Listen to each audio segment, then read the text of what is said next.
Good evening. Thank you for coming back for part 2 of our brief history of human rights class. So the last class, the part 1 might be part 1A and part 1B because it was an hour. I couldn't believe it. And this is like, I'm not even going very deep. So we're going to do what I thought was our second half. I'm kind of hoping it's our third. Yeah. But anyway, we're going to talk about the International Labor Organization, the League of Nations, Franklin Delano Roosevelt's Four Freedoms, the United Nations Charter, the Universal Declaration of Human Rights, and then post-World War II, some human rights treaties and covenants, and finally NGO human rights monitoring. And then we'll have a brief discussion on what we think is right now.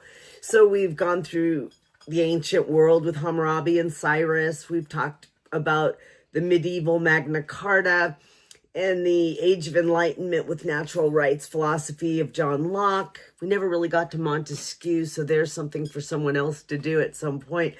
We talked about the English Bill of Rights. And then in the Age of Revolutions, we went over the documents of the French and the United States. And that's where we ended up. As I said, this is so-called Western civilization as opposed to worldwide at the moment because you have to draw the line somewhere. But we do need to figure out human rights in Russia and China and Turkey and in the Middle East and Africa, Japan. I mean, there's so much more than what we're covering here. I don't ever want to let that go. This is our own personal history and foundation in terms of, I guess, our education system and the way we think about our own culture, such that we have culture. And so we decided to start with this kind of a foundation. Okay, so in 1919, the International Labor Organization, which had to do with Allied nations post-World War I, established an international body to oversee worker protection treaties, talked about workers' rights, health and safety, and fair wages. So all of this is tied into all of the union work that was done in this country, which is in and of itself an entire topic. Lots of topics. So this was done in what's called the interwar period between World War I and World War II. World War I was so devastating that it led to a lot of things. It led to labor organizations. It led to the League of Nations. Led to Hitler. What else did World War I lead to? Mussolini. So the rise of fascism kind of as a rebellion to how strongly they were punished, at least. And again, I'm sticking with how I was taught in school. I'm willing to bet that things were a lot more complicated and that there were a lot more conspiracies and all. I don't mean conspiracy theory in that way. I mean literally behind the scenes conspiracies that were starting to run things. I'm sure back then.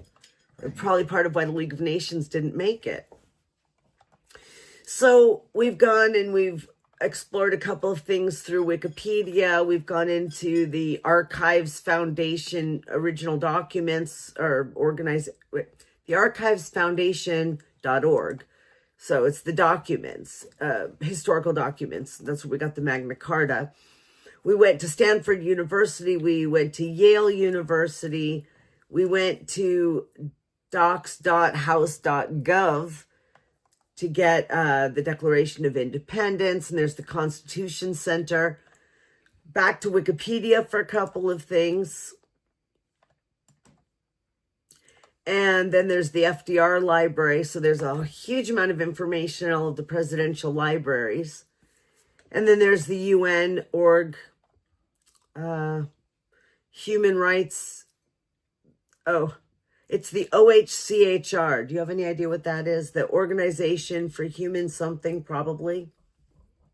Not sure. Not sure. No. And then there's NGO-Monitor. So there are various different resources, all of which are going to be in the description of the video. Okay. So back to Wikipedia for a moment, and there is an article on the International Labor Organization. It was founded in 1919 under the League of Nations. And what I'm looking for in the article, oh, interesting. 2 milestones in the history of the ILO were the Treaty of Versailles in 1919, establishing the International Labor Organization, and the Declaration of Philadelphia when it was put into the United Nations. Yeah. Objectives. The centrality of human rights to social policy and the need for international economic planning. Now that's interesting. I didn't know that at all. And they said this. Now, okay, this is after World War II. So this is after the Hiroshima bomb. With the end of the World War in sight, I guess not. Well, I thought it said with the end of the world in sight, so I was all gearing up for that, but I was reading it wrong. With the end of the World War in sight, it sought to adapt the guiding principles of the ILO to the new realities and the new aspirations aroused by the hopes for a better world. All right. Labor is not a commodity is the principle expressed in the preamble to the International Labor Organization's founding documents. It expresses the view that people should not be treated like inanimate commodities, capital, another mere factor of production or resources. So let's say that again. People should not be treated like inanimate commodities, capital, another mere factor of production or resources. Instead, people who work for a living should be treated as human beings and accorded dignity and respect. You know, Biden talked a lot about dignity, and I think that's a really important word that we don't talk about enough, and certainly we're not taught that. I think that dignity and empathy need to be taught together. That humans have an inalienable right for dignity. That's not something that's really put into too many things. No. And it goes with they cannot be treated as slaves. It goes with you don't tax them without representation. It goes with due process. That concept of dignity in all of its manifestations, that needs to be number one.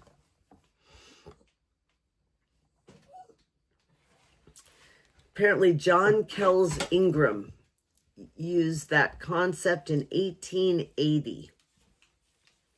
During a meeting in Dublin of the British Trades Union Congress. So what else do we want to pull out of this right now in the interwar period? At the time of establishment, the U.S. government was not a member of the ILO. Gee, shocking. As the U.S. Senate rejected the covenant of the League of Nations, and the U.S. could not join any of its agencies.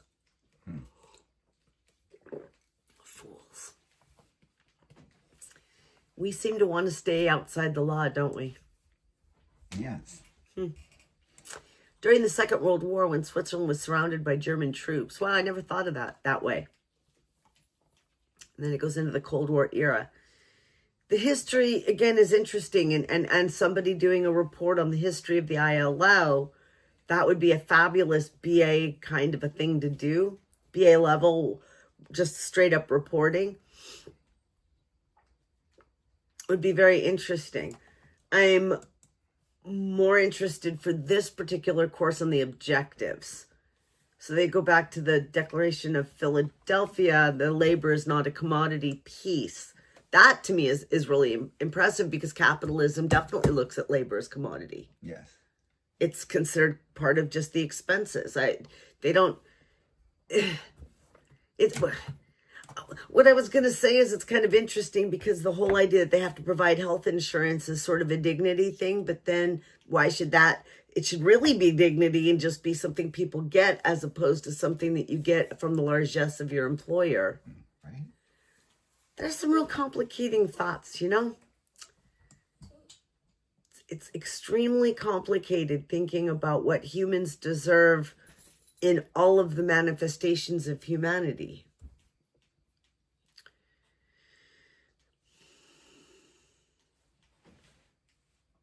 I'm just skimming through to see if there's anything else. I just really don't see anything else that really talks about human rights. So we have two really important things: dignity and labor being something different than a commodity, which I think that thesis right there is a really important thing to more deeply analyze. And so we or somebody will be coming back to that. I just happened to notice in this article a section on commercialized sex, and I just have to look. I'm very curious. It says, prior to the creation of the ILO and League of Nations, the issue of sex work had been exclusively under the jurisdiction of the state. And now they believe the issue transcended borders and is within their jurisdiction, the League of Nations. In the early 20th, commercialized sex was considered both immoral and criminal. And initially, the ILO strongly believed prostitution was linked to vulnerable single working women emigrating to other nations without being under the paternal supervision of a man. Oh, that's the problem. After the widespread destruction caused by World War I, the ILO saw prostitution as spreading contagion requiring regulation. Yeah, that's the problem. If you pay for it, you're more likely to have that. Under the leadership of the French socialist Albert Thomas, the ILO created a medical division whose primary focus was on male sailors whose lives were viewed as nomadic and promiscuous, which made these men susceptible to infection of STDs, which I suppose is the women's fault. After the conclusion of the Genoa Maritime Conference in 1920, the ILO proclaimed itself as the critical leader of the prevention and treatment of STDs in sailors. In the interwar years, the ILO also sought to protect female workers in dangerous trades. But delegates to ILO conferences did not consider the sex trade to be, quote, work, which was conceived of as industrial labor. The ILO believed that if women worked industrial jobs, this would be a deterrent from them living immoral lives. So you got to keep those women busy so they're not fucking sailors. I'm just, what? In order to make these industrial jobs more attractive, because after all, you don't want them screwing sailors, the ILO promoted better wages and safer working conditions, both intended to prevent women from falling victim to the temptation of the sex trades. So you don't want to pay women appropriate wages and give them safer working conditions for the dignity of working women. No. It's so they don't have sex for money with sailors. All right, and it continues. Following the creation of the United Nations, the ILO took a back seat to the newly formed organization on the issue of commercialized sex. The U.S. Commission on the Status of Women, it's a status of women, not men who are having to pay for sex. That's not the problem. Right. See, why don't we wonder why men have to pay for it? Why don't we talk about hypersexed men and have them in therapy instead of worrying about the women who are, it's sort of like we're dealing with the people who are trading in drugs and not the addictions. Same thing. Anyway, the UN Commission on the Status of Women called for abolishing both sex trafficking and prostitution. In the 1950s, the UN Economic and Social Council and the International Police Organization sought to end any activity that resembled slavery, classifying sex trafficking and prostitution as criminal rather than labor issues. But we need to separate. All right, never mind. Beginning in 1976, the ILO and other organizations began to examine the working and living conditions of rural women in developing countries. One example the ILO investigated was the go-go bars and growing phenomenon of hired wives in Thailand, which both thrived because of the development of U.S. military bases in the region. Okay. The problem is not women in the sex trade. The problem is military men not being able to control their penises.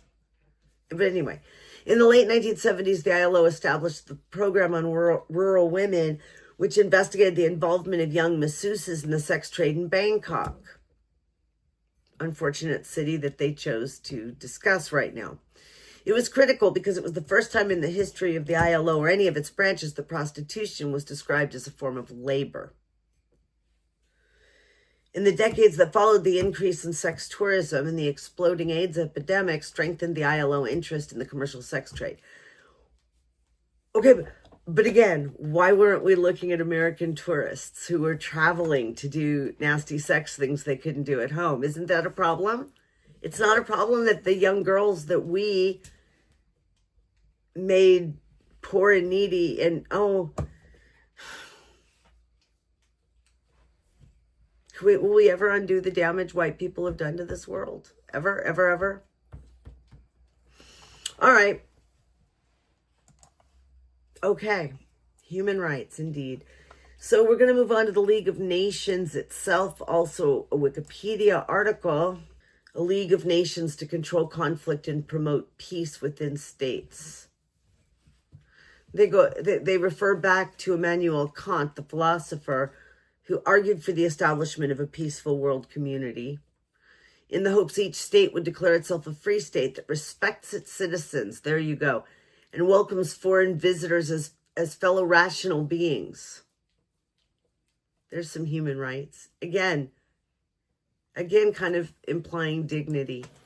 Didn't have a dedicated human rights charter. It advanced the field through initiatives on minority protection, slavery abolition, refugee status, and labor rights via the ILO. So then we need to go back to everybody deserves that human dignity. Slavery is not okay. Labor is not a commodity. It's really those very things, and that your neighbor should be treated with respect. And America didn't like it. Well, yeah. All right. So, going back to our chart, we're going to now move into the World War II era. And FDR in his speech, he was elected for an unprecedented third term, which of course somebody is eaten up with jealousy and would like his own third term. Yeah.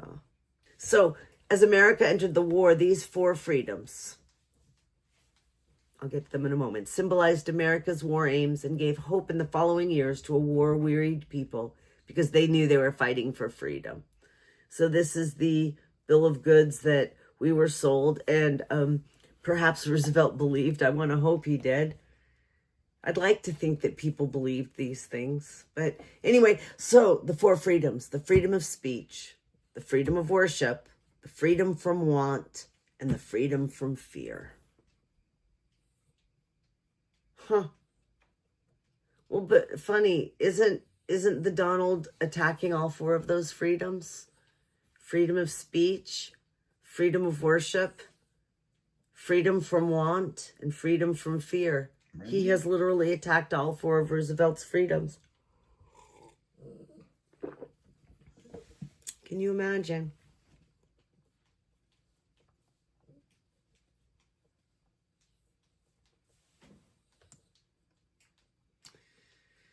Once again, the history of FDR. 3.5 terms, 12 years. Somebody should indeed study him. Was he a hero? Was he? How was he a hero?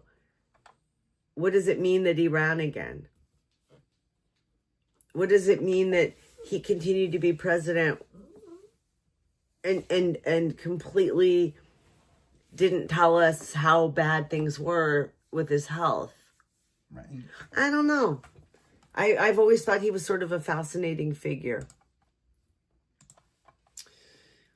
So then we get to the United Nations. Mind you that Roosevelt, with his four freedoms, did get involved with the League of Nations at some point. So the United Nations Charter. This is UN.org. So if I remember, before I completely leave here, I just want to see what other kinds of things are on that website. So the United Nations Charter has a preamble. So just right off the top, it says, "We the peoples of the United Nations determined." 4 things. 1, to save succeeding generations from the scourge of war, which twice in our lifetime has brought untold sorrow to mankind. And 2, to reaffirm faith in fundamental human rights, in the dignity, there it is again, and worth of the human person, in the equal rights of men and women and of nations, large and small. 3, to establish conditions under which justice and respect for the obligations arising from treaties and other sources of international law can be maintained.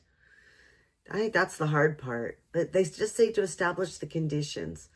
So then it seems to me that they're saying that humans do also have a right to justice, a right to sovereignty, which the League of Nations was trying to get at. Right. And then the last, to promote social progress and better standards of life and larger freedom. Whereas all of that is interesting, the human rights piece seems to still be the dignity and equality of men and women and nations large and small. Then it says, and for these ends, to practice tolerance and live together in peace with one another as good neighbors, to unite our strength to maintain international peace and security, to ensure by the acceptance of principles and the institution of methods that armed force shall not be used save in the common interest. No wonder he thinks the UN is outdated. And to employ international machinery for the promotion of the economic and social advancement of all peoples. Whew. Have resolved to combine our efforts to accomplish these aims. Accordingly, our respective governments, through representatives assembled in the city of San Francisco, who have exhibited their full powers found to be in good and due form, have agreed to the present Charter of the United Nations and do hereby establish an international organization to be known as the United Nations. And then it talks about purpose and principles, membership, organs, a General Assembly, a Security Council, an Economic and Social, like that. Then it talks about the General Assembly, and it talks about the Security Council, etc. It talks about Pacific settlement of disputes, meaning peaceful, not ocean. It talks about regional arrangements, and it goes on. And I think, again, looking at the UN Charter, looking at who keeps it up, that would be a really good study. Looking at the ICC, International Court, that would be a really good study. Mm-hmm. All right, so the United Nations. Then there is the Universal Declaration of Human Rights, which was a UN Commission on Human Rights chaired by Eleanor Roosevelt, adopted by the UN in 1948. So interesting. He wrote his 4 freedoms pre-Hiroshima. She did this Universal Declaration of Human Rights post-Hiroshima. Wow. Prohibition of discrimination, torture, slavery, women's rights, a right to education. Wow. That's pretty big. Right? Mm-hmm. Preamble. Whereas recognition of the inherent dignity, and again the word dignity, and equal and inalienable, there we are, those 3 words, dignity, equal, inalienable. I like it. Those are important words. Of all members of the human family. Wow. Now that is language that's inclusive. There you go. Is the foundation of freedom, justice, and peace in the world. I want to read that again. That was a very important paragraph. Whereas recognition of the inherent dignity and of the equal and inalienable rights of all members of the human family is the foundation of freedom, justice, and peace in the world. Whereas disregard and contempt for human rights have resulted in barbarous acts which have outraged the conscience of mankind, in the advent of a world in which human beings shall enjoy freedom of speech and belief and freedom from fear and want has been proclaimed as the highest aspiration of the common people. Whereas it is essential, if man is not to be compelled to have recourse, as a last resort to rebellion against tyranny and oppression, that human rights should be protected by the rule of law, whereas it is essential to promote the development of friendly relations between nations, whereas the people of the United Nations have in the Charter reaffirmed their faith in fundamental human rights and the dignity and worth of the human person and the equal rights of men and women, and have determined to promote social progress and better standards of life and larger freedom. Whereas member states have pledged themselves to achieve, in cooperation with the United Nations, the promotion of universal respect for and observance of human rights and fundamental freedoms. Whereas a common understanding of these rights and freedoms is of greatest importance for the full realization of this pledge. Now, therefore, the General Assembly proclaims this Universal Declaration of Human Rights as a common standard of achievement for all peoples and all nations, to the end that every individual and every organ of society, keeping this declaration constantly in mind, shall strive by teaching and education to promote respect for these rights and freedoms, and by progressive measures, national and international, to secure their universal and effective recognition and observance. But that needs to be really unpacked, both among the peoples of member states themselves and among the people of territories under their jurisdiction. That was a mouthful. Right? I could unpack that, but I think that the next couple of statements is really important. That there are these articles, and these articles are what's important. Yeah. All human beings are born free and equal in dignity and rights. They are endowed with reason and conscience and should act towards one another in a spirit of brotherhood. 2. Everyone is entitled to the rights and freedoms set forth in this declaration, without distinction of any kind, such as race, color, sex, language, religion, political or other opinion, national or social origin, property, birth, or other status. Furthermore, no distinction shall be made on the basis of the political, jurisdictional, or international status of the country or territory to which a person belongs, whether it be independent, trust, non-self-governing, or under any other limitation of sovereignty.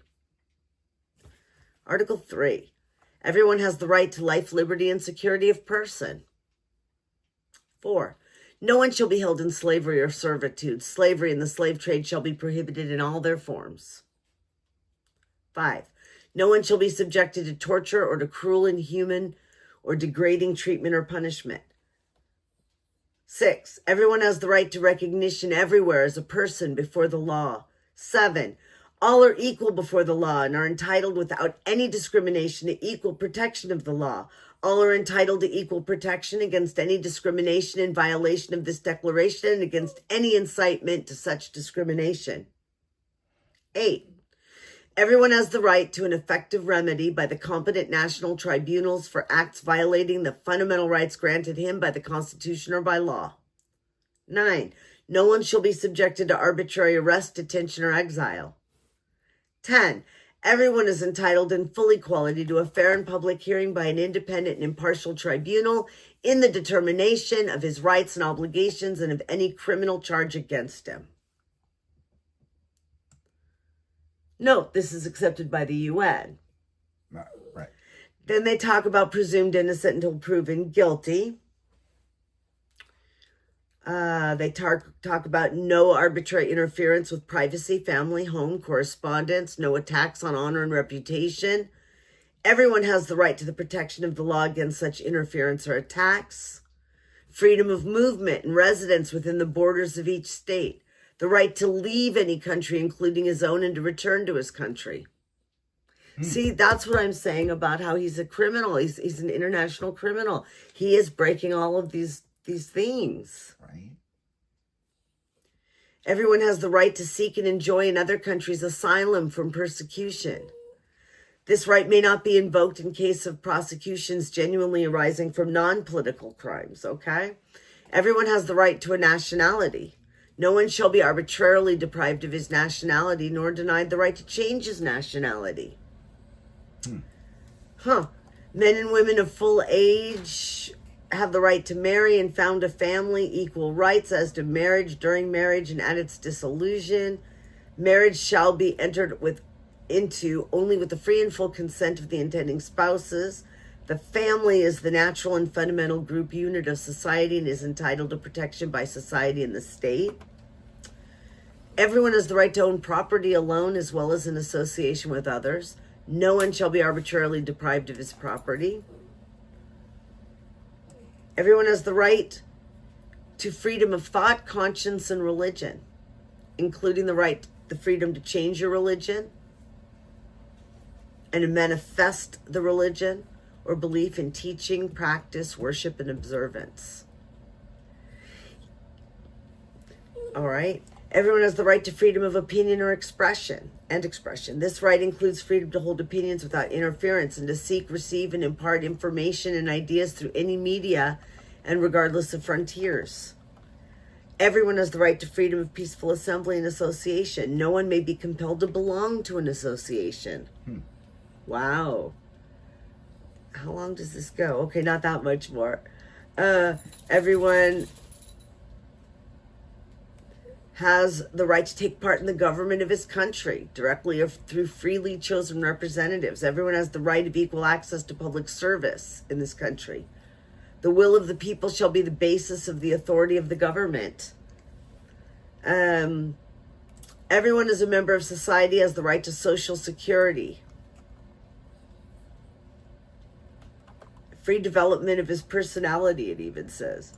Mentions dignity again. Everyone has the right to work, to free choice of employment, to just and favorable conditions of work, and protection against unemployment.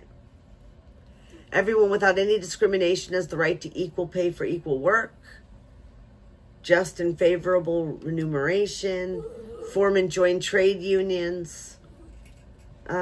Everyone has the right to rest and leisure, including reasonable limitation of working hours and periodic holidays with pay.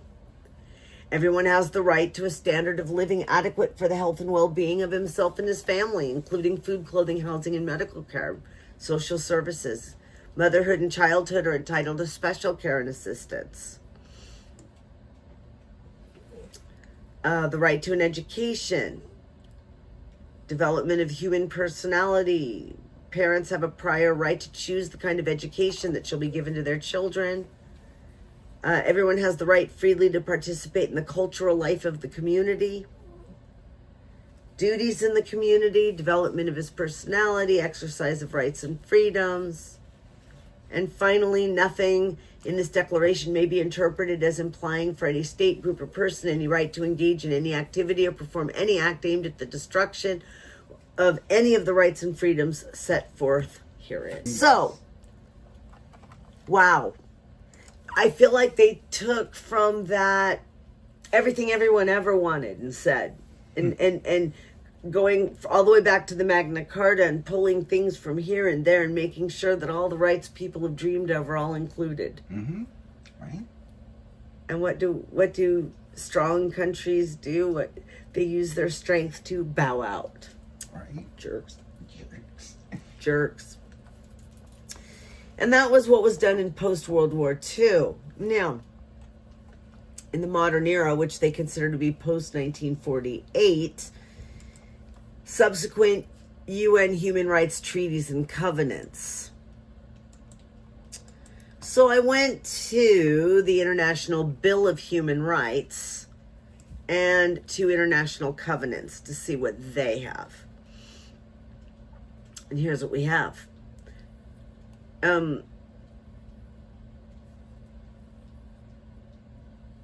I just wanted to see, because they were mentioning here the Universal Declaration of Human Rights. And so then they adopted these two treaties, the International Covenant on Economic, Social, and Cultural Rights, and the International Covenant on Civil and Political Rights, called the International Covenants. I don't know what these do beyond the other document, but it's freedom from discrimination, right to equality, right to life, freedom from torture. It's down into these bits. Freedom from torture, freedom from slavery, right to liberty and security of person, right to be treated with humanity in detention. The other one talks about the right to form trade unions and the right to strike. These are interesting, and I specifically recommend that you go and look at these, because there's a lot. And my just listing more things, it just all gets lost. But they're talking about the right to marry, the right to education, And each one of these two things takes different parts of the big document I just went over, narrows it down to things that apply to social and things that apply to work, and give you sound bites, essentially. And then it talks about the responsibility of states. What's interesting is I've been talking about a Third Continental Congress where we redo the Constitution starting with the Bill of Rights. This document right here does just that. Starts with essentially the rights of human beings and then talks about the responsibilities of states. Nice. Fascinating. Respect. States must refrain from interfering with your rights. They can't torture you or make you a slave, etc. They can't stop you from speaking your language. They can't make you do a job you don't want to do. They should be protecting you. They should take steps to realize your rights. And then it does these examples of violations, like forcibly evicting people from their homes, contaminated drinking water, failure to give you a minimum wage sufficient for a decent living. See, the United States is not the best country on the planet. It's not doing these things. Denying a person access to information and services related to sexual and reproductive health. Never mind denying you, access to the services. Exactly. Segregating children with disabilities. Banning the use of minority languages. And then there's ratification. So I highly recommend going and looking at these documents, all of the documents from the Magna Carta forward, and learning them. If these are what we think as humans our rights should be as humans, and we believe that government is here for us and we're governed because we've agreed to be governed. Wealthy people seem to think that government is to help them stay wealthy or get wealthier, but they were already successful. Seems to me, as Hobbes said, life would be short, nasty, and brutish without government. That implies that government is here to stop life from being short, nasty, and brutish for the rest of us, because the rich people have already figured that out. So any government that isn't working for the people, as was said in both the Magna Carta and in the Declaration of Independence, needs to be addressed and abolished, and we're getting close to that right now. Either they fix it or we need to make a change. Now, the final thing in the resources that we have for this class are NGO monitors. So, founded in 2002, NGO Monitor is a globally recognized research institute promoting democratic values and good governance. We work to ensure that decision makers in civil society operate in accordance with the principles of accountability, transparency, and universal human rights. We publish fact-based research and independent analysis about non-government organizations, NGOs, their funders, and other stakeholders, primarily in the context of the Arab-Israeli conflict. Interesting. And then there's a link, who funds the NGO Monitor? Wexler family.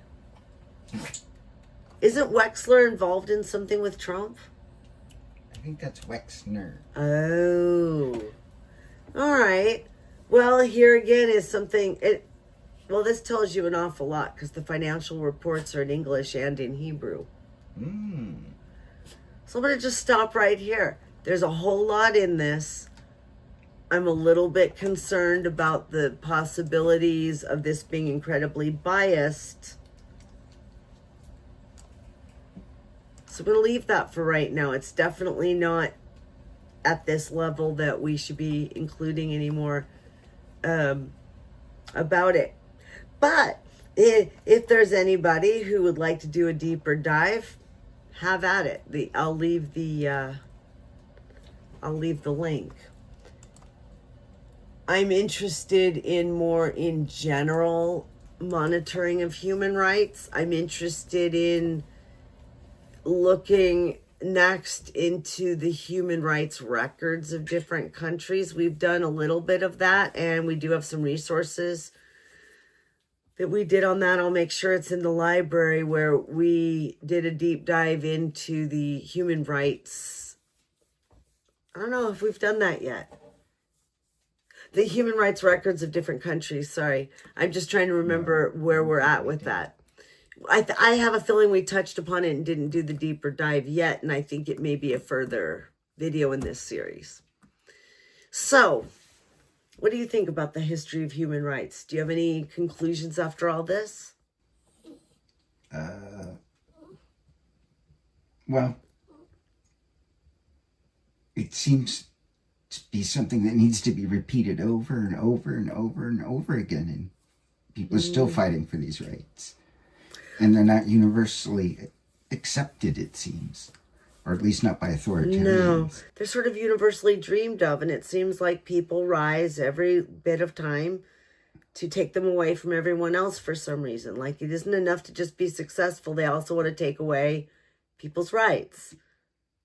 In, if not their own country, someone else's. Well, this is literally what we're trying to figure out, because what can I do? Right? What can I do? What can I do?